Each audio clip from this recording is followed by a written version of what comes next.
नमस्कार दोस्तों, आज हम रिव्यू करेंगे शेर दिल मूवी द पीलीभीत सागा का। IMDb पे इसकी रेटिंग 9 आउट ऑफ 10 है और इसके डायरेक्टर श्रीजीत मुखर्जी हैं। ये पीलीभीत टाइगर रिजर्व की वास्तविक घटना पर आधारित एक सच्ची फिल्म है। फिल्म की शुरुआत में ही मूवी के हीरो पंकज त्रिपाठी यानी गंगा राम की एंट्री होती है। वो एक झुंडाव नाम के गांव के सरपंच भी होते हैं जो गांव से शहर एक सरकारी कार्यालय में अपनी समस्या लेके आते हैं। वो वहाँ एक गवर्नमेंट ऑफिसर से कहते हैं कि अगर सरकार की तरफ से कोई स्कीम उनके गांव वालों के लिए हो तो वो उनको दे दे, जिससे उनके गांव में भुखमरी और गरीबी दूर हो सके। वो अपनी समस्या बताते हुए कहते हैं कि पिछले कुछ सालों से उनके गांव में ठीक से फसल नहीं हो पाई। उनका गांव झुंडाव जंगल के पास है और जंगल के जंगली जानवर उनके खेतों की फसल को नष्ट कर देते हैं, जिस कारण गांव में भुखमरी और गरीबी है, जिसकी वजह से उसके गांव के लोग सुसाइड भी कर रहे हैं। इसलिए वो यहाँ सरकार की कोई स्कीम जिससे उनका फ़ायदा हो सके, वो ऐसी कोई स्कीम लेने यहाँ आए हैं। तब वो गवर्नमेंट ऑफिसर कहता है कि स्कीम कोई मंदिर का प्रसाद नहीं है जिसे वो जेब से निकाल के उनके हाथ पर रख दे। इसके लिए उनको वन विभाग के एक सर्टिफिकेट लाना होगा, जिसको वो ऑनलाइन आगे DM के पास ट्रांसफ़र करेंगे। मगर गंगा राम को ऑनलाइन का मतलब नहीं पता होता। वो कहते हैं कि वो कई दिन से सरकारी ऑफिस में लाइन में ही खड़े हैं, लेकिन कोई भी यहाँ उनकी मदद नहीं करता। फिर ऑफिसर गंगा राम को समझाते हैं कि ऑनलाइन का मतलब एक अंतर्जाल होता है, जिसके माध्यम से वो उस सर्टिफिकेट को DM और CM हाउस तक पहुँचाएंगे, जिसके बाद उनको PM रिलीफ फंड से मदद मिलेगी। वो गंगाराम को सर्टिफिकेट लाने को कहते हैं। गंगाराम इसके बाद समझ जाते हैं कि यहाँ कोई ऑफिसर उनकी मदद नहीं करेगा, इसलिए वो निराश मन के साथ वहाँ से जाने लगते हैं। मगर तभी ऑफिस के बाहर एक नोटिस बोर्ड पे वो एक सूचना पढ़ते हैं, जिसे पढ़ के वो वापस गांव आ जाते हैं। फिर गांव आके अगले सीन में गंगाराम के परिवार को दिखाते हैं, जहाँ गंगाराम की पत्नी लाजो, उनकी बूढ़ी माँ और उनके 2 बच्चे होते हैं। वो सभी भोजन कर रहे होते हैं। तो लाजो गंगाराम से पूछती है कि वो 2 दिन का नाम लेके शहर से वापस 7 दिन में क्यों लौटे, और उनके बीच घरेलू बहस होती है। गंगाराम एक शरीफ भोले इंसान होते हैं, वही उनकी पत्नी तेज़ तर्रार औरत होती है। तो गंगाराम लाजो को बताते हैं कि शहर से लौटते वक्त उनको गले में खून की वॉमिटिंग हुई थी, जिसके बाद उनका शहर में रहने वाला दोस्त महेश उनको डॉक्टर के पास ले गया। चेकअप करने के बाद डॉक्टर ने उसे बताया कि उसे ब्लड कैंसर है और अब उसके पास ज़्यादा टाइम नहीं बचा है। उसको 4th लास्ट स्टेज कैंसर है और वो बस 3 महीने ही जी पाएगा। उन्होंने और भी डॉक्टर से चेकअप कराया और सभी ने यही कहा कि कैंसर है। ये बात सुन के सारा परिवार दुखी हो जाता है। फिर गंगाराम पंचायत को बुलाते हैं और गांव वालों से कहते हैं कि पिछले 7 दिन से वो शहर में सरकारी ऑफिस के चक्कर काट रहे थे।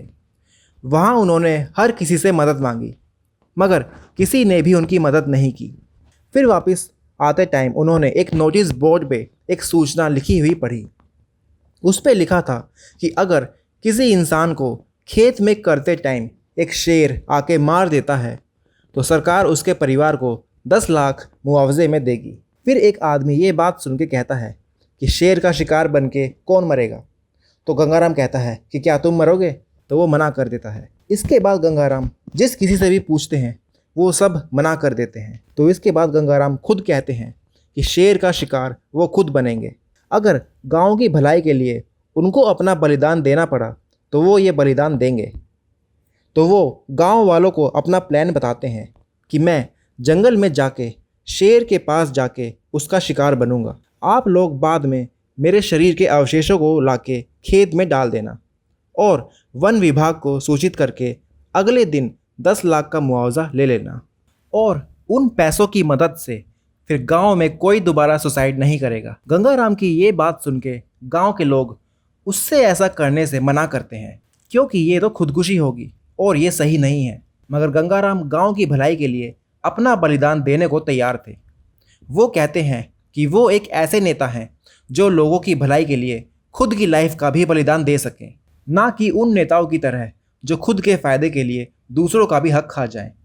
और वो ये भी बताते हैं कि वैसे भी 3 महीने बाद वो मरने ही वाले हैं, तो बेहतर यही है कि उनकी जान गांव की भलाई के लिए जाए। ये सारी बातें गंगाराम का बेटा घर आके लाजो को बताता है कि पिताजी मरने के लिए जंगल में जा रहे हैं। इससे लाजो बहुत गुस्से में आ जाती है।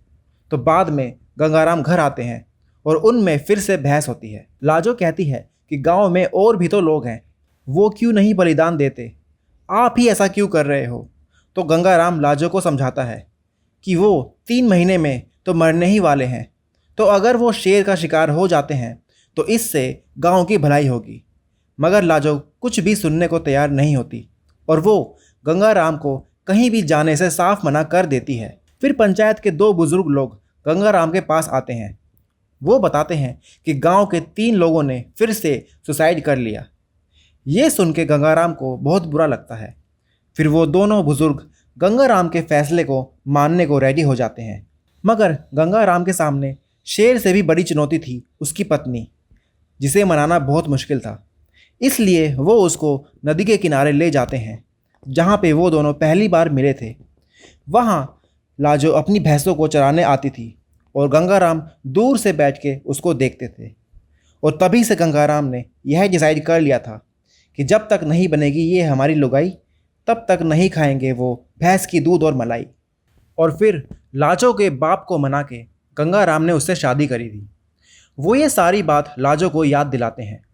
फिर वो कहते हैं कि गांव के 3 और लड़कों ने सुसाइड कर लिया है, वो अब ये सब नहीं देख सकते, तो इसलिए उन्होंने अब जंगल में जाने का फैसला किया है। वो कहते हैं कि भगत सिंह ने 23 साल की उम्र में अपना बलिदान दिया था, तो क्या वो 46 साल की उम्र में अपना बलिदान नहीं दे सकता। तो लाजो गुस्से में कहती है कि क्या भगत सिंह के भी 2 बच्चे थे। गंगाराम कहते हैं कि वैसे भी वो 3 महीने में कैंसर से मरने वाला है, तो क्या वो उसको तड़प तड़प के मरते देखना चाहती है। अगर मेरे मरने से गांव का भला होगा तो वो ज़रूर अपना बलिदान देंगे। तो लाजो रोते हुए मान जाती है। तो गंगाराम जंगल जाने से पहले गांव वालों से कहते हैं कि वो अपने साथ दिवाली वाला रॉकेट लेके जाएंगे और जब भी उसके सामने शेर आएगा तो वो मरने से पहले रॉकेट को आसमान में छोड़ देंगे, जिससे गांव वालों को उसकी लोकेशन मिल जाएगी और वो उसके अवशेष वापस ला सकेंगे।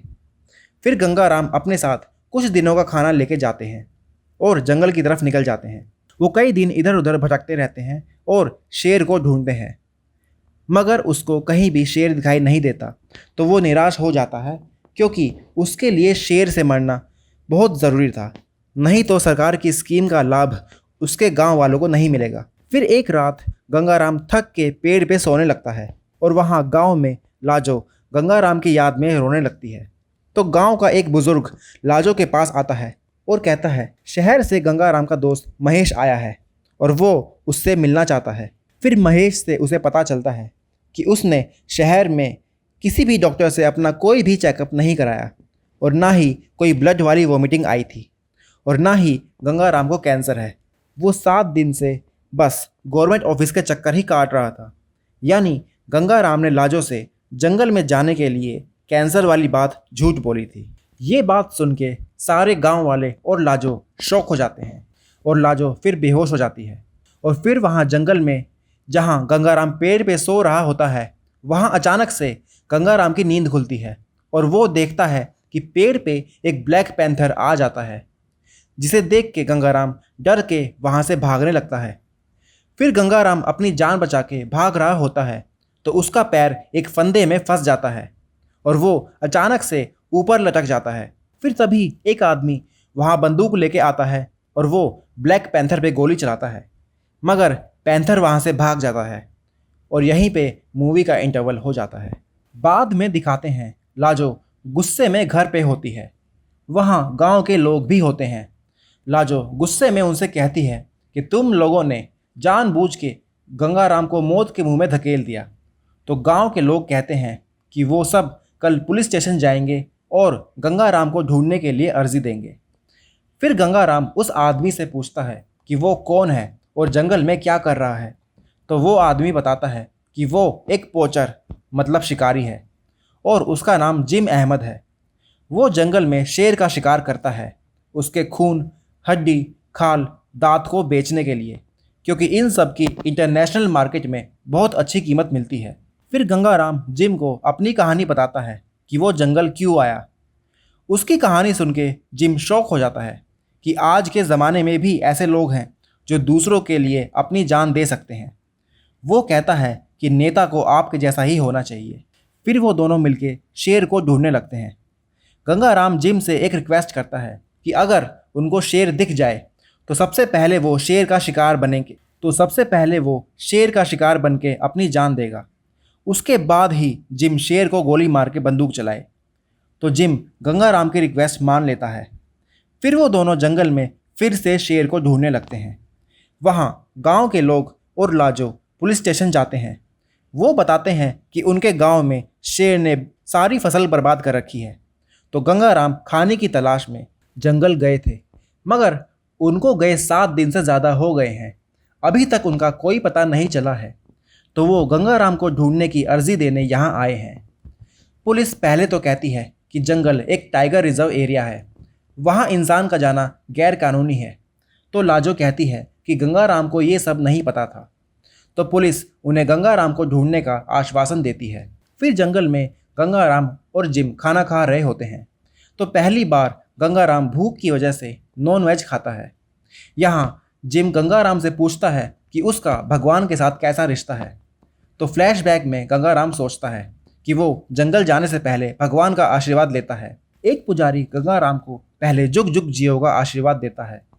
तो गंगाराम कहते हैं कि अगर मैं जुग जुग जीऊँगा तो गांव के लोग मर जाएंगे। तो पुजारी उसको दूसरा आशीर्वाद देते हुए कहते हैं कि भगवान तुमको सफल बनाए। फिर गंगाराम अपनी माता का आशीर्वाद लेके जंगल चले जाते हैं। वहाँ जंगल में जिम और गंगाराम शेर को ढूंढते हैं। जिम कहता है कि शेर को ढूंढने से पहले हमें इस जंगल को समझना पड़ेगा। ये जंगल और पेड़ सदियों से हमारे बीच रहे हैं। इंसान के होने से पहले भी जंगल थे, मगर हम कभी इन्हें समझ ही नहीं पाते। इनके पत्ते आज भी हमसे बात करते हैं।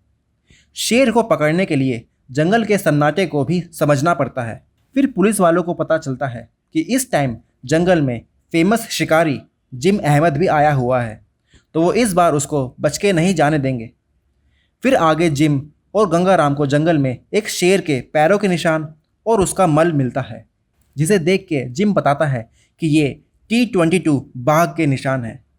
शेरों को सरकार कुछ कोड से रजिस्टर करती है और इस वाले शेर का कोड T22 है। फिर उनको चिड़ियों के चहकने की आवाज़ सुनाई देती है और वो उस तरफ जाते हैं। तो उनको वहाँ एक मरा हुआ जानवर मिलता है, जिसे शेर ने ही मार दिया होता है। तो जिम गंगाराम को वहीं पास के एक खंडर में रात बिताने को कहता है। तो गंगाराम उसकी बात मान लेता है। गंगाराम कहता है कि अगर खंडर में किसी भूत ने उसे मार दिया तो उसके गांव वालों को मुआवजे का पैसा नहीं मिलेगा। तो जिम हंस के गंगाराम से कहता है कि यहाँ कोई भूत नहीं है। फिर वो दोनों वहाँ चले जाते हैं। फिर रात को गंगाराम को शौचालय जाना होता है, तो वो एक लोटा लेके शौच के लिए जाते हैं। तो जिम भी उनके पीछे शौच के लिए चले जाते हैं। वहाँ शौच करते हुए वे दोनों ज्ञान की बात करते हैं।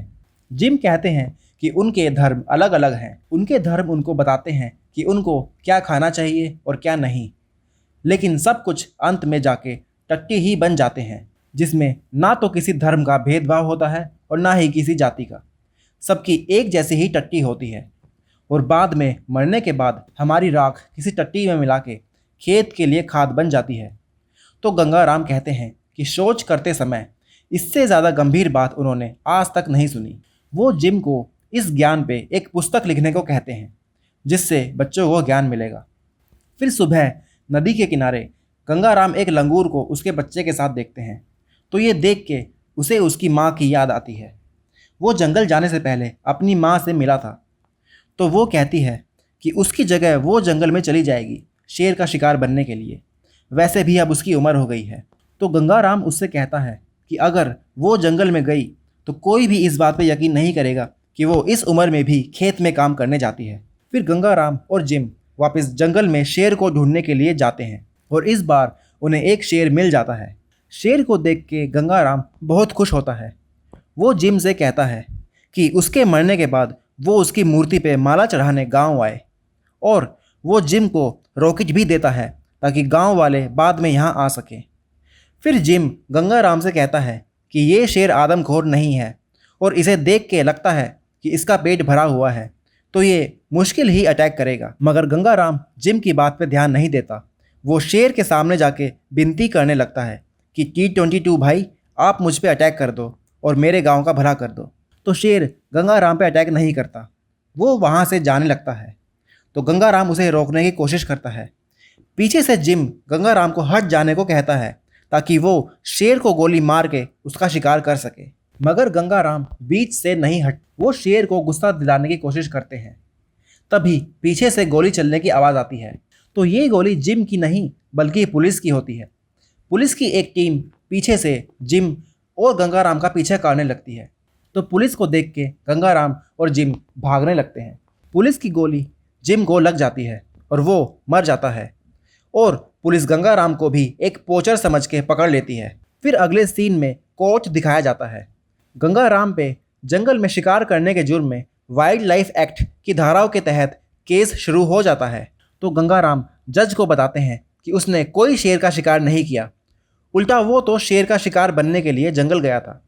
वो ऐसा इसलिए कर रहा था ताकि उसके मरने से मिले मुआवजे से गांव का भला हो सके। ये खबर वहां बैठा एक जर्नलिस्ट न्यूज़ में वायरल कर देता है और इंटरनेट पे justice for Gangaram hashtag viral हो जाता है। लोग गंगाराम के सपोर्ट में कैंपेन चलाने लगते हैं और न्यूज़ चैनल में डिबेट्स में भी ये कैंपेन चलने लगता है।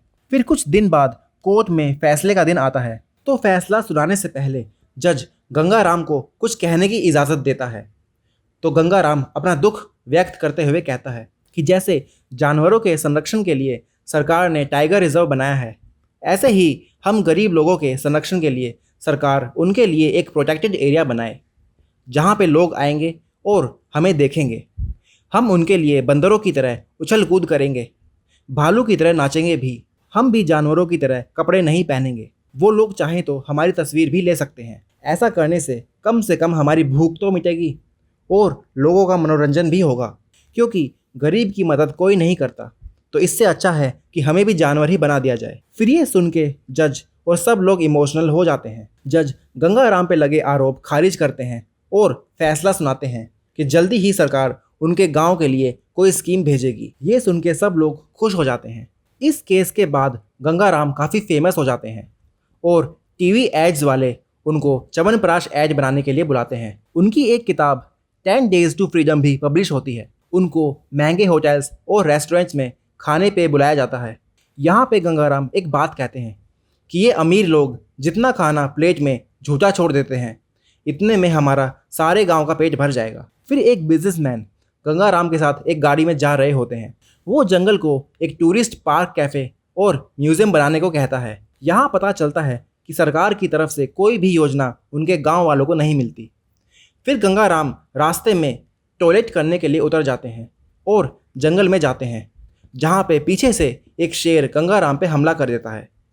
और इसी के साथ दोस्तों ये मूवी यहाँ ख़त्म हो जाती है।